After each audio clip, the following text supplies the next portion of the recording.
Nota 4 para ambos. 4? Nota 4. Veneno vai nem pra recuperação. Não, ontem foi triste, assim, se a gente for olhar os primeiros 15 minutos do jogo. Foi bem pegado, jogo de competição continental, o Lanús não é nenhuma baba, muito pelo contrário, é o adversário mais forte do grupo. Veio aqui para empatar, inclusive tem uma estatística que nos últimos 10 jogos o Lanús venceu 2 e empatou 8. Ou seja, essa equipe tem dificuldade de ganhar, mas também é difícil de perder. E o Vasco entrou muito nesse jogo, talvez mental ali nos primeiros 15 minutos, não conseguiu ficar com a bola. Já a partir dos 20 minutos, a equipe conseguiu equilibrar um pouquinho. O Paulo Henrique fez uma ótima partida, talvez tenha sido o grande cara aí, tanto defensivamente quanto ofensivamente, com o Ryan, com o Jair construindo pela direita, mas do lado esquerdo, Coutinho, Nuno e também o Lucas Piton claramente estavam desgastados, cansados e não conseguiram produzir tanto para o Vasco. Mas o Vasco ainda conseguiu controlar ali no primeiro tempo.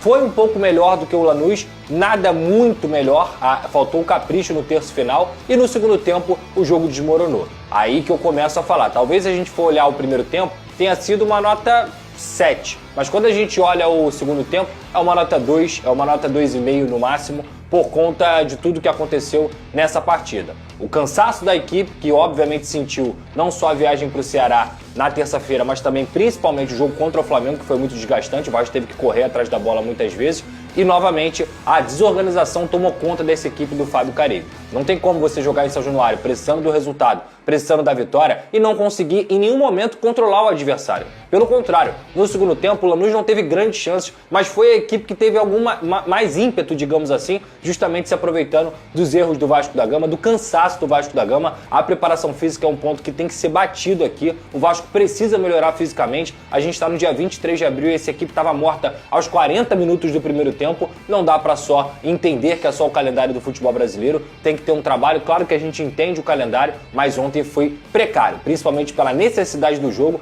de você vencer e conseguir chegar a 7 pontos. Então, no segundo tempo foi um show de horrores, até como a gente destacou ontem na transmissão. Vasco muito mal, Carille demorou a mexer, foi usar as duas últimas substituições aos 90 minutos do segundo tempo. Vai ganhar que jogo assim? Não vai ganhar jogo nenhum. Então, para mim, o Fábio Carille deixou a desejar, assim como a equipe também, que errou muitos passes, estava desatenta, estava cansada em campo, um jogo bem ruim do Vasco da Gama e que me deixou assim decepcionado, mas, repito, o Vasco ainda está vivo sim na competição. Tem um outro ponto também que a gente destacou na transmissão, é a quantidade de vezes que o Felipe Coutinho descia para fazer a saída de bola. Ele é um jogador que a gente sabe que ele só aguenta 70 minutos. Se ele ficar descendo toda hora para fazer a saída de bola, ele não vai conseguir estar lá na frente para poder decidir. Pede pro Arrascaeta toda hora descer para fazer a saída de bola. Você vai ver se ele vai conseguir estar lá na frente. Ele não vai, porque fisicamente são jogadores que